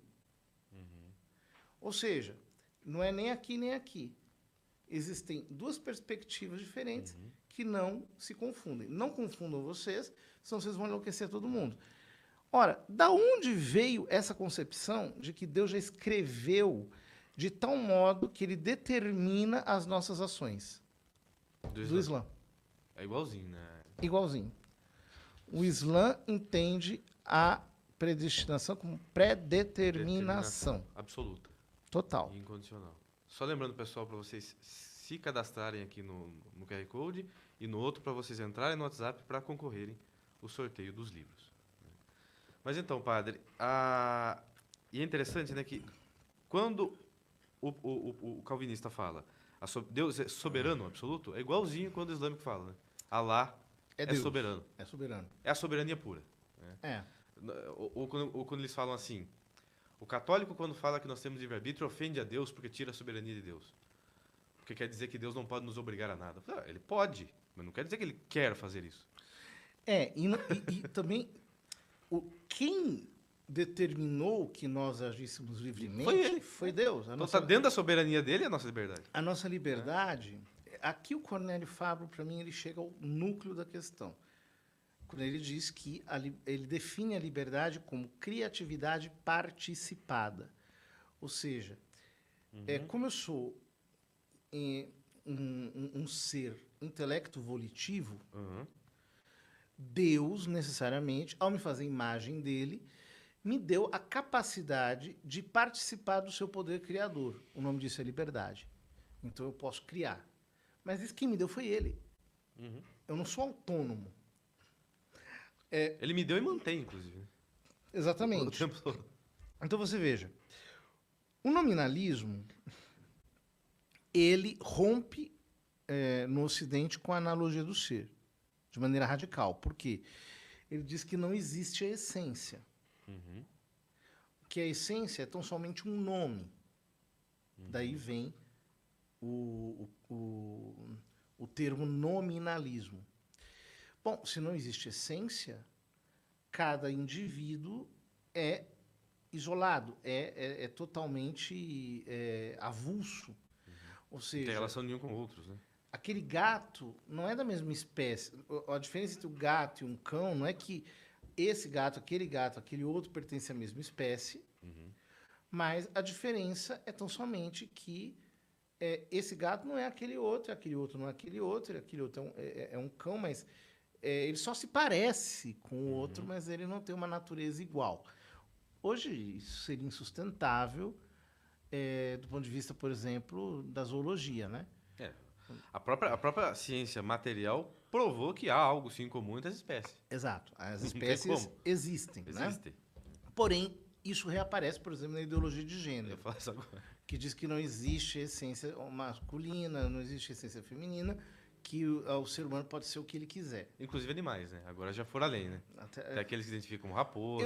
Eu dizia isso há 10 anos atrás, as pessoas achavam que eu estava falando uma loucura, agora elas estão vendo com os próprios olhos. É consequência do pressuposto. Né? Exatamente. Então vejam, quando o nominalismo rompe a analogia doente, necessariamente ele tem que romper com a analogia entre a verdade e o bem.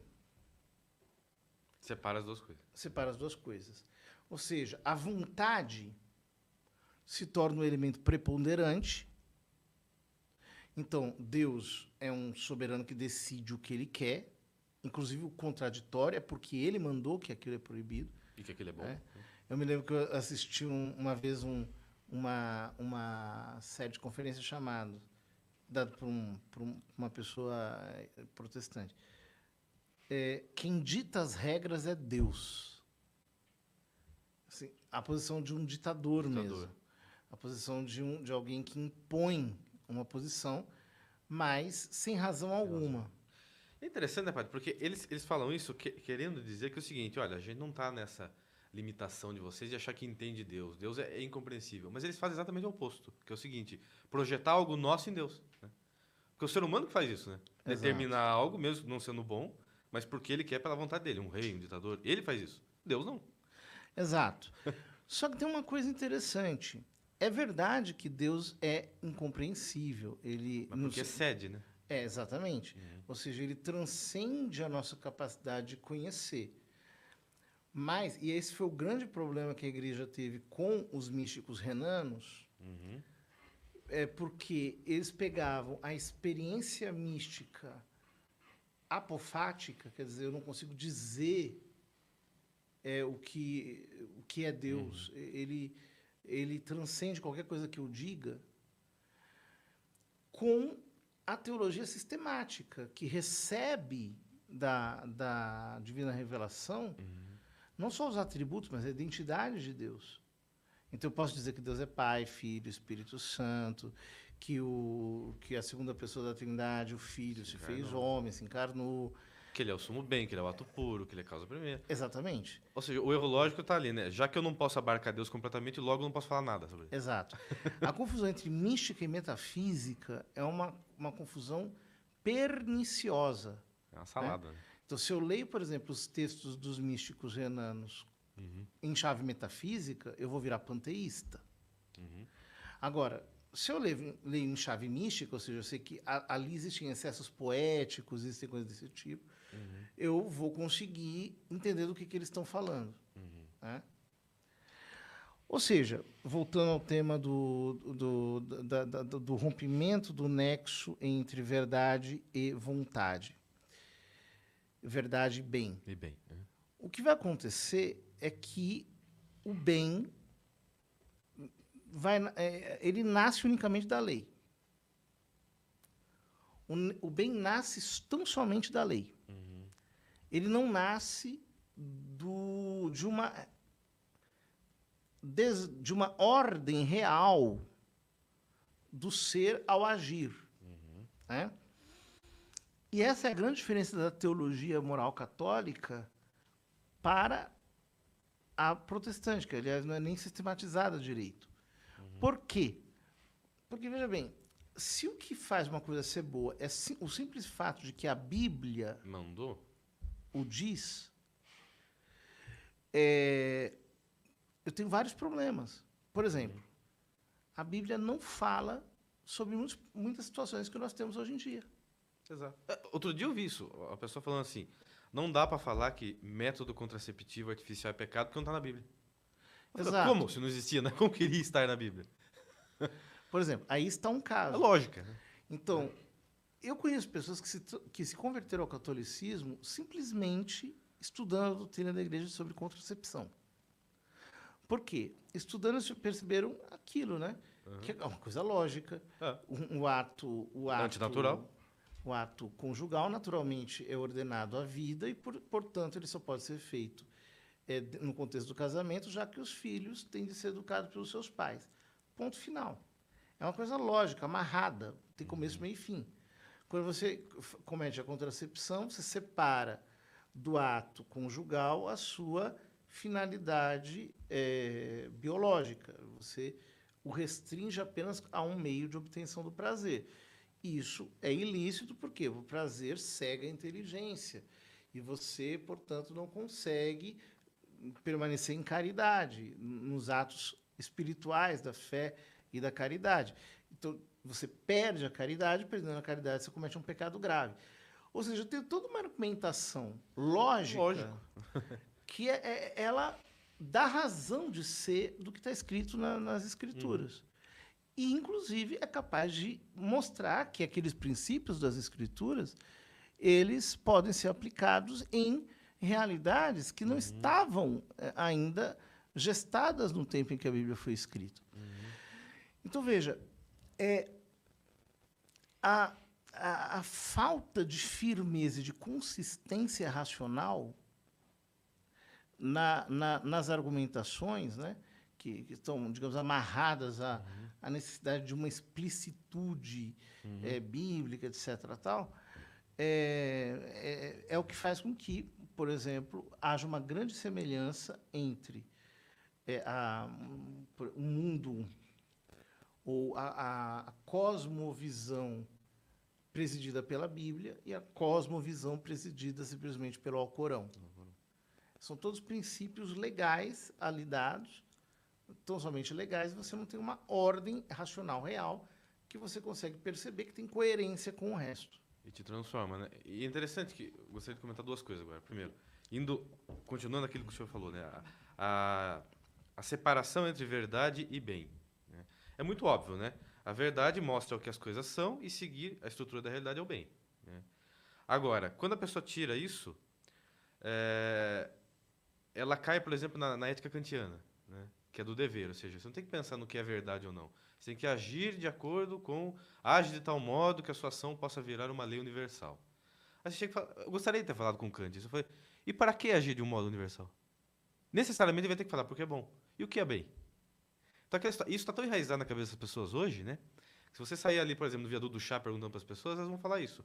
Ah, não importa esse negócio de verdade ou doutrina. Não importa é amar os outros, é ser bom. Mas defina para mim o que é bom. Não dá para ser bom sem uma definição do que é bom. E não dá para dar uma definição do que é bom sem um critério de veracidade, né? Então, necessariamente, a verdade precede o bem, né? O conhecer precede o agir. Eu só posso agir bem se eu sei o certo e o errado. Então, é uma loucura, né, essa inversão. O problema é o seguinte, é que para você fugir desses dilemas, você vai simplesmente ignorá-los. Então, fala assim, não, a gente não tem que se preocupar se isso é assim, se aquilo é desse jeito. Não, não, não. O importante é que eu creio em Jesus e ele é o meu salvador. E aí o resto já está pago, sei lá o quê, né? Eu crio uma desculpa. Não, desculpa. E me evado dos dilemas que a questão comporta. Que é uma fuga, né? É um tipo de covardia intelectual e moral. Exatamente. De dois tipos, né? Exatamente. E eu acho que, assim, chegando no último ponto, padre, a questão, isso acho que está toda em volta na questão do sola fide também. Porque, até numa palestra que o senhor deu para nós lá no Éster, outro dia, o senhor falava, né, que eles entendem o sola fide, a justificação, como meramente jurídica. Né? Jesus me perdoou, pagou meus pecados na cruz, acabou. Né? Só que a justificação ela é real. Né? Ele me torna justo, né, se eu coopero com a graça, e ele me torna semelhante a ele. Né? Então é algo, de novo, é um respeito à realidade. Né? Como é que o senhor... É que, digamos assim, a soteriologia, especialmente luterana, calvinista também nesse aspecto, afirma a corrupção total. Quer dizer, o homem é totalmente corrompido. Não há nada de bom, né? E até o bem que o homem faz é mal. Então, digamos assim, antes da minha justificação, tudo que eu faço é pecado. Depois da minha justificação, tudo que eu faço continua sendo corrupto, continua sendo ruim e não contém nenhum valor sobrenatural, porque eu sou salvo tão somente pela fé. Só por acreditar. Sem as obras. Só que a doutrina católica a esse respeito, ela é muito interessante, porque, veja, a igreja diz, antes da justificação, o homem pode fazer várias obras boas em nível natural. Então, eu não nego, por exemplo, que alguém que ajudou um fulano lá a sair de um buraco, e é pagão, que ele cometeu uma boa obra em nível natural. Só que aquilo não tem valor salvífico nenhum. Uma vez que você foi justificado, a justificação ela não é só forânea. Ou seja, não é que eu sou declarado justo e a justiça de Cristo me é tributada, ou me é atribuída, me é imputada. O que acontece comigo é que, de fato, Deus me justifica, ou seja, eu me torno participante da própria natureza divina, como ensina São Pedro na sua segunda epístola, capítulo 1, versículo 4.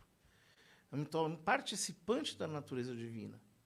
Ou seja, eu me torno filho de Deus em Cristo. Eu estou metafisicamente conectado a Cristo. A partir daí, as minhas obras passam a ter um valor sobrenatural desde que eu esteja impregnado da graça de Deus. Em função dele. Então é ao contrário, né? Não é que a minha obra tem valor, ela tem valor porque eu estou me unido a ele. Porque eu estou apoiado em Cristo. E não só apoiado, hein? A igreja diz que as obras boas, elas são produzidas por Cristo em nós. Porque o apóstolo diz que ele produz em nós o querer e o agir. Senão a gente cai no pelagianismo ou no semi-pelagianismo. O semi-pelagianismo nega a graça. E o semi-pelagianismo acha que parte é do homem e parte é de Deus. Não é assim. Né? Nós cremos que Cristo, ninguém pode dizer que Jesus é o Senhor, senão pelo Espírito Santo. Ou seja, Cristo nos faz fazer. Só que ele nos faz fazer livremente. Então, eu estou colaborando com ele, estou me deixando conduzir por ele. Como uma criança que não sabe escrever, mas que deixa o adulto pegar na mão. Que deixa o adulto pegar na mão sem opor nenhuma resistência. É isso, eu não opor resistência à graça. Exatamente. Então, veja, não é que a graça ele me coloca numa posição em que eu estou autônomo de Deus, em que eu, por exemplo, poderia ser, digamos, depois do justificado, então tudo que eu faço já passa a ter um valor divino. Não é assim. Inclusive porque a santificação ela acontece em estágios. Senão também seria algo jurídico, né? Tipo assim, agora eu estou aprovado, agora tem valor. Exatamente, não é assim. Né? É Deus agindo. Agora, eu creio que Lutero, ele por exemplo, ele fala da justificação forânea, mas ele diz... Então, como é que funciona isso na cabeça dele? Né? As boas obras, elas são frutos da fé. Mas elas não têm nenhum valor salvífico sobrenatural. Então, por exemplo, se alguém que é crente em Jesus comete adultério, mata, assassina, isso significa que ele não é crente na perspectiva luterana. Porque teria que ter uma correspondência total. Exato. Então, não é que É verdade que o Lutero afirmou aquela coisa, peca forte e crê mais forte ainda. Era uma espécie de, como é que é o nome disso? Hipérbole que ele criou, uma hipérbole retórica, né? O que ele está querendo dizer é que, de fato, pela fé, eu recebo a graça. E a graça é superior e é mais forte que o pecado. Todavia, ele mesmo afirma em outras passagens que se você peca de maneira inculpada, etc., você dá a demonstração de que você não foi justificado. Então, onde é que está a diferença entre a concepção luterana e a católica? É a de que é verdade que os atos bons são frutos da fé. Ou melhor dizendo, são frutos atuais da graça de Deus operante em mim. Porém, Deus não age sobre mim como um cadáver. Ele me usa como instrumento vivo. Então, aquelas obras têm um valor sobrenatural. Elas são, no dizer católico, deiformes. Elas carregam a forma divina. Então, elas são santificadas e santificantes também. E tem a minha colaboração, no sentido de autorização de que a graça... Mais do que autorização, é não resistência. Não resistência da docilidade. Graça. Docilidade em relação a minha docilidade ativa. E isso que diferencia quem é mais santo e quem é menos santo. Isso diferencia, mas não só isso. A graça, no fundo, é quem diferencia. Ele aumenta... Porque é Deus quem determina quem é mais santo do que o outro. Não a generosidade humana. Porque a nossa própria generosidade é fruto da graça. Só que aí vem um problema para a perspectiva protestante, que é o seguinte: nós somos desiguais. Então, a medida de santidade que Deus concede aos santos e o próprio gênero de santidade que ele concede aos santos é desigual. Então, por exemplo, São Tomás de Aquino e Santa Teresinha. Santa Teresinha não era uma teóloga. Nunca, imagina, não tem nem capacidade, lá, um décimo da capacidade intelectual de São Tomás. Nem tempo de vida teve. Nem tempo de vida, etc. São Tomás é um grande teólogo. Porém, entre os dois, entre São Tomás e Santa Teresinha, essa diferença não é uma diferença dramática. Santa Teresinha está contente que São Tomás seja São Tomás e São Tomás está contente que Santa Teresinha seja Santa Teresinha, assim como ambos estão contentes que Maria Santíssima seja Maria Santíssima, que São João Batista seja João Batista, que São Francisco de Assis seja São Francisco de Assis. No sentido de que eles são desiguais, inclusive em níveis de santidade, mas todos eles determinados pela graça de Deus. Então, no fundo, é a graça de Deus que me determina. Eu sou Deus, ele tem um caminho de santidade para cada um. Agora, eu posso dizer que quem não segue o caminho é porque resistiu à graça. Eu posso dizer que quem não segue o caminho é que resistiu à graça. Porque a aspiração dele seria que todos se santificassem a níveis diferentes, mas pelo menos a nível de santificação. Exatamente. Jesus disse: eu vim para que todos tenham vida, e vida em abundância, vida em plenitude. Então, ele quer que todos sejam santos. Porém... Não no mesmo nível. Não no mesmo nível. Há uma desigualdade estabelecida pelo próprio Deus. Então, a questão não é dizer que a Virgem Maria se santificou mais que São Pedro porque ela quis. Foi Deus que determinou. No entanto, ambos se santificaram porque aceitaram a graça. Exatamente. Agora, quem não se santificou é porque negou a graça. Deus aspiraria a sua santificação, mas não forçou. Sendo que a própria vontade de corresponder à graça é fruto da graça.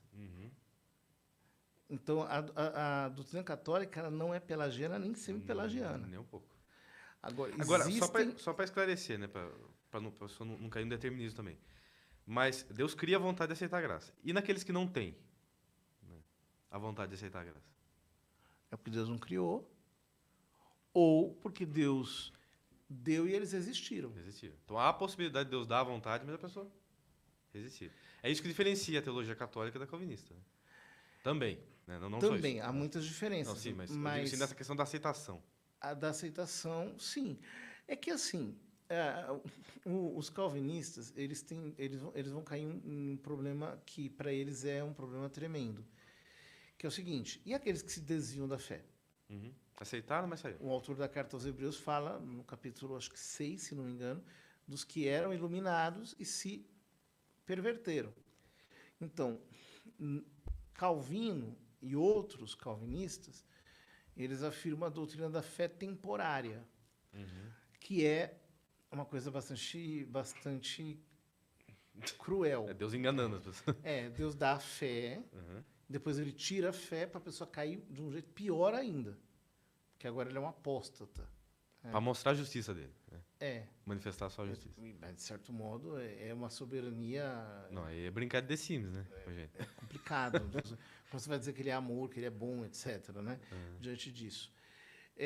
Nós não cremos assim. Nós cremos assim, que Deus dá a sua graça de modo desigual a todos nós. Que existe um mistério de eleição que nós não conseguimos aqui compreender em todos os seus, em toda a sua profundidade. Porém, que se Deus me concedeu, existem pessoas a quem Deus concedeu a graça e elas rejeitaram. Quer dizer, o homem, ele recebeu de Deus a capacidade de, inclusive, rejeitar aquilo que ele tem a oferecer. Então, não é que o dilema falso seria... então, quer dizer que o homem é que manda, não é Deus que manda? Não. Deus deixa o homem fazer. Quem tinha o Pelágio tem um sermão que ficou muito célebre, chamado sobre o Induritione cordibus faraones, sobre o endurecimento do coração do faraó. Né? Em que ele um pouco pega essa analogia para mostrar que é uma metáfora, no fundo, dizer que quem decide, no fundo, é o homem. Né? E depois Santo Agostinho contrapõe, mas fica uma coisa um pouco aberta, um pouco ambígua. Né?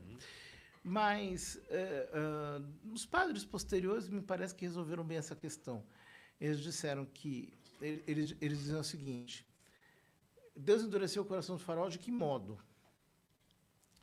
Do mesmo modo que Jesus diz que a chuva cai sobre maus e bons e o sol brilha sobre justos e injustos. Ou seja, o mesmo fogo que derrete o gelo é o fogo que endurece o barro. É o modo como o faraó reagiu à graça. Exatamente. Então, há um elemento aqui de liberdade humana dada por Deus, que Deus concedeu ao homem, ou seja, a liberdade, Deus a leva muito a sério. Porque ela é o espaço dado por Ele para que nós sejamos participantes do seu próprio poder criador sobre nós. Então, Ele criou a liberdade, Ele é o garante da liberdade e Ele sustenta a liberdade, mesmo quando essa liberdade é autodestrutiva. É interessante isso. Mas não é que Ele determina o conteúdo mesmo do meu ato de liberdade. Esse vai ser determinado porque Ele me determinou que eu seja livre. Então, esse espaçozinho que existe aqui para o homem é tremendamente, de uma maneira quase assustadora, concedida pelo próprio Deus. Sob certo aspecto, os existencialistas têm um pouco de razão, quando eles mostram que a liberdade, no fundo, é um drama, né? Porque você tem que fazer alguma coisa com aquilo. Seria mais fácil, né? Se eu tivesse tudo determinado, me leva para o céu, Exato. Me faça bom, sem me ajuda, sem que eu faça nada. Exatamente. Era muito mais fácil. Não haveria. E não haveria o amor autêntico. Não haveria o amor autêntico. É a condição sine qua non, né? A grande questão de Santo Agostinho, né? Deus permitiu a possibilidade do mal, porque sem a possibilidade do mal, não haveria a possibilidade da livre escolha pelo bem, né? Pela graça, senão tudo seria determinado. Em Apocalipse, Jesus fala, né? São João fala que Jesus está à porta e bate, né? Não está à porta e arromba. Na mentalidade calvinista, ele arromba, né? Ele faz o que quer, né? Nos faz de um boneco e tal. E isso é incoerente, inclusive, com a própria definição de inteligência, não vale? Porque a concepção islâmica, e por consequência a calvinista, ela diz que, quando fala que nós não entendemos nada a respeito de Deus, ela nega a própria semelhança e imagem que nós somos de Deus na inteligência. E a definição da inteligência é conhecer a realidade. Capacidade, né? de conhecer a realidade. Então, o que ele dá a conhecer, por definição, eu posso compreender, não? Exatamente. Quer dizer, a mente humana é capaz de conhecer. Né? Que é a premissa problematizada a partir de Descartes em todo o Ocidente. Virou essa doença, né? Parece que a mente humana não é capaz de conhecer. Então ela se volta sobre si mesma só para enxergar suas limitações, suas impotências e problematizar-se. Né? Agora, veja, a leitura, isso que a gente poderia definir como leitura corânica da Escritura, ela é um problema em diferentes níveis. É um problema, em primeiro lugar, para o estudo das próprias Escrituras, porque é aquilo. A concepção da Escritura não é a mesma que nós temos. Né? Vocês vejam que, quando os muçulmanos querem criticar a Bíblia, eles aludem a um problema real. Existem divergências nos manuscritos. Ainda que pequenas, algumas um pouco maiores, mas existe. O aparato crítico dá conta dessas diferenças textuais. Isso não existe no Islã. A primeira cópia do Islã, do Alcorão, é conservada, é conhecida, é venerada até hoje. E as cópias posteriores, todas elas são autenticadas, elas são feitas de maneira muito, muito rigorosa, cerimonial até.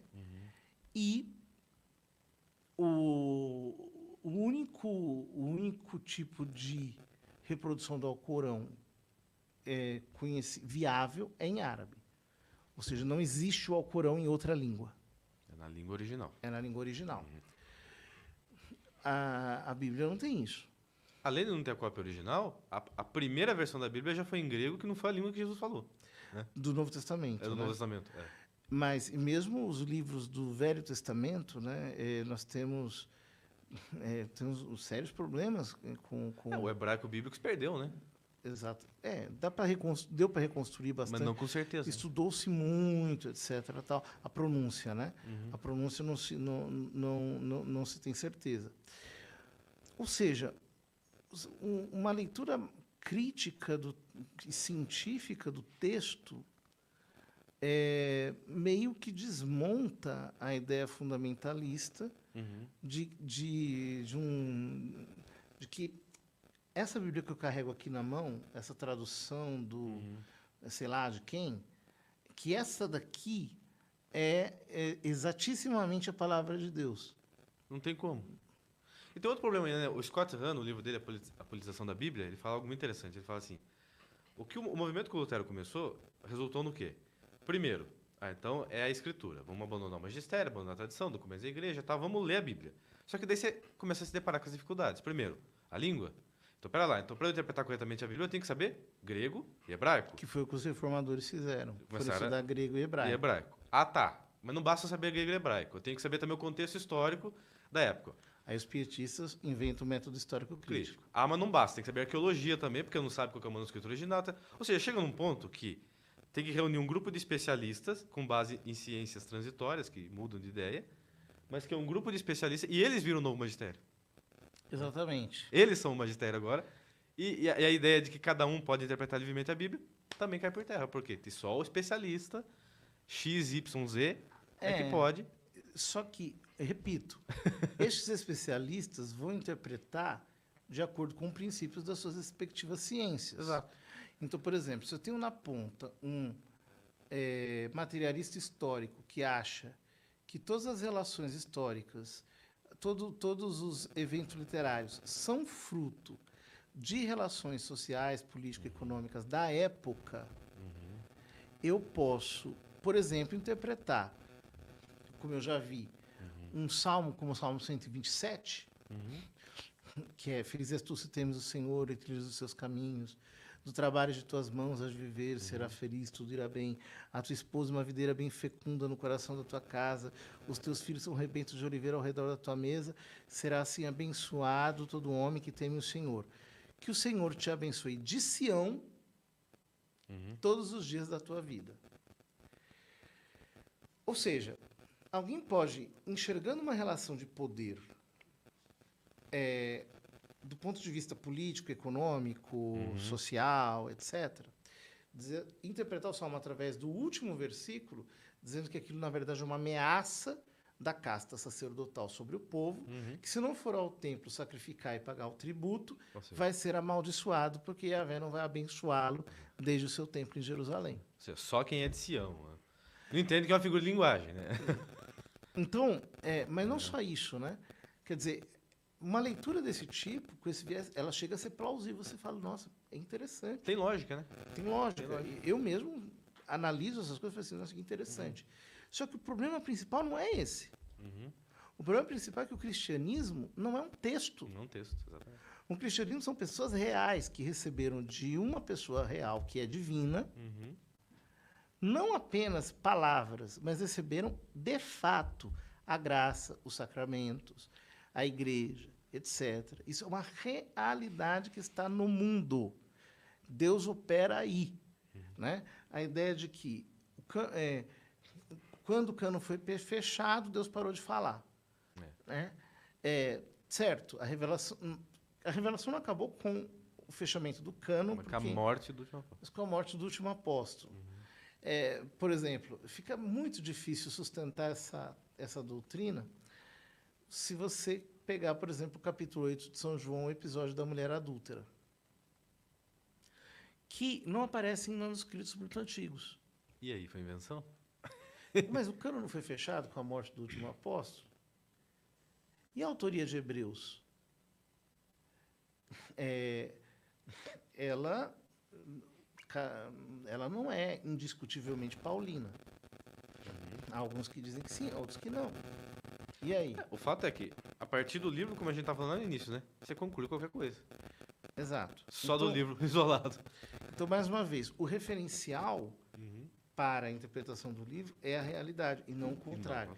E é a realidade porque Deus se encarnou realmente e se revelou realmente. Isso é lógico. E há uma continuidade entre a fé e a razão aqui, em que uma vem ao socorro da outra. E é por isso que a igreja também é visível, é algo real. Não é concreto, algo. Não é uma ideia. Exatamente. Com todos os seus defeitos que ele fala que ele antevê, né? Que ele fala assim, não, vai ter o joio e o trigo até o fim do mundo.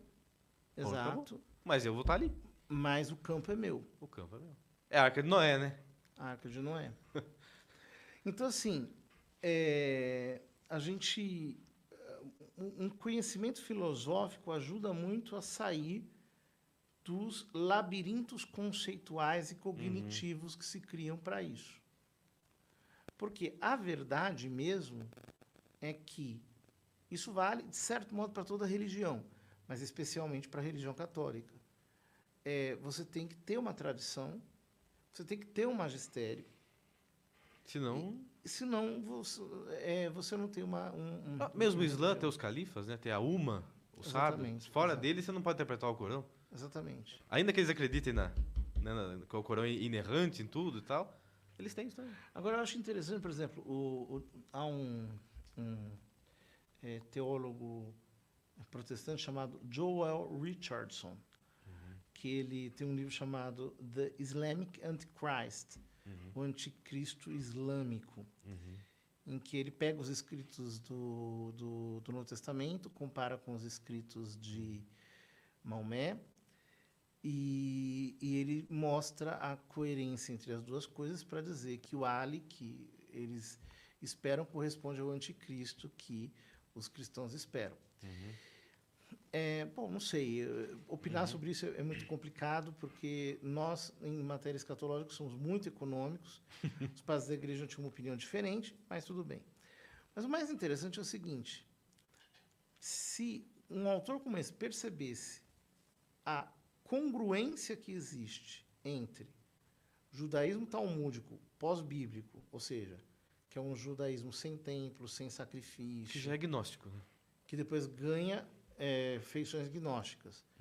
Mas o islamismo corânico tem muito a ver com o biblicismo que lhes caracteriza, né? Há uma espécie de paralelo entre sinagoga, mesquita e o culto, o púlpito, onde existe apenas a pregação da palavra, onde não tem nenhum sacrifício, ainda que de maneira sacramental, como na continuidade dos dois testamentos a gente vê que existe. Pois é, né? Então, basicamente eles trocam. O nosso livro, o nosso Corão é a Bíblia. E o resto é igual. Muito parecido.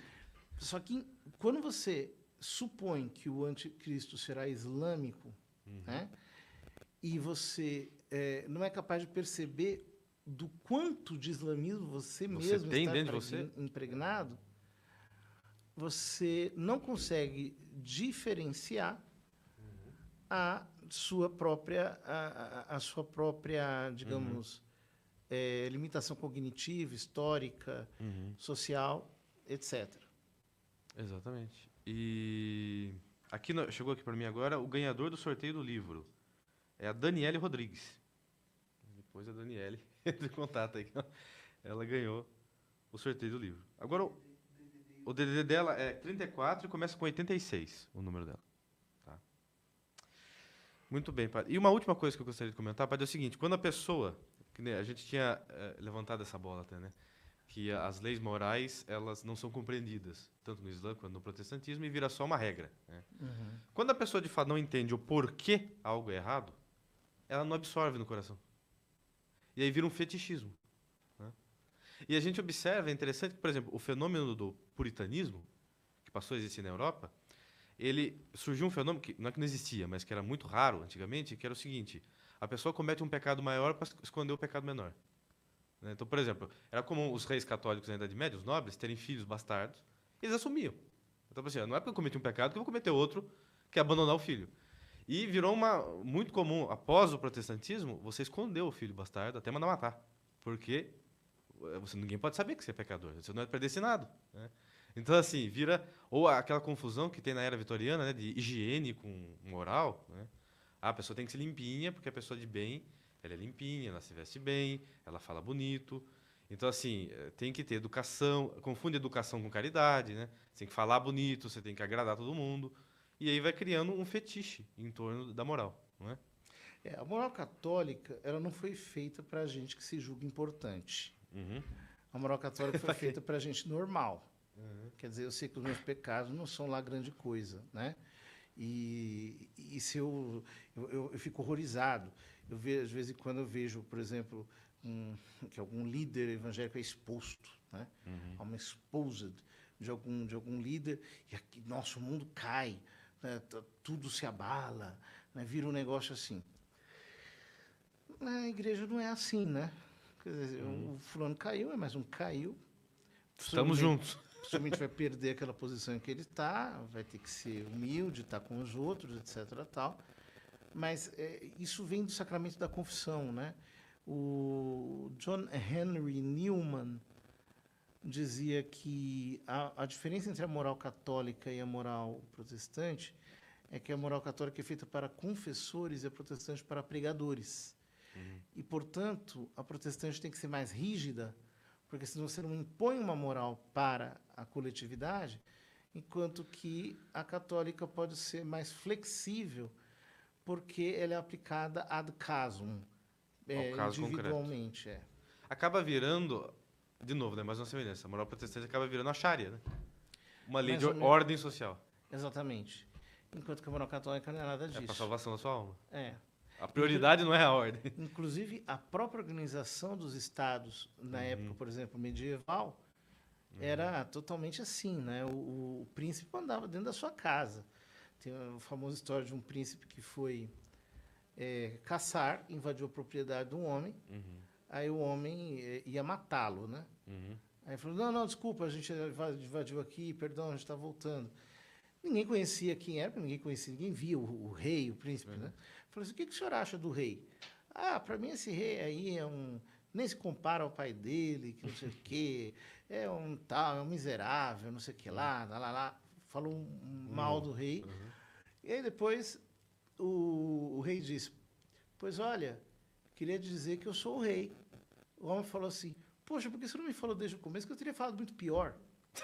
Não tinha essa hipocrisia tão arraigada, né? Entende? Então, o cristão, digamos, raiz, é outra coisa, não é essa criatura cheia de respeito humano, de prudência carnal. Nutella, né? Totalmente Nutella, totalmente. Né, não tem nada a ver com isso. O cristão raiz é um homem sincero. O coração dele sai para fora. Ele fala o que ele sente, não tem. Ele é o que é. Não é fazer teatro. Inclusive, quando ele tá com um sentimento ruim, ele confessa, né? Exatamente. Tô sentindo isso, até para poder ser corrigido, né? Exatamente. É algo impressionante, né?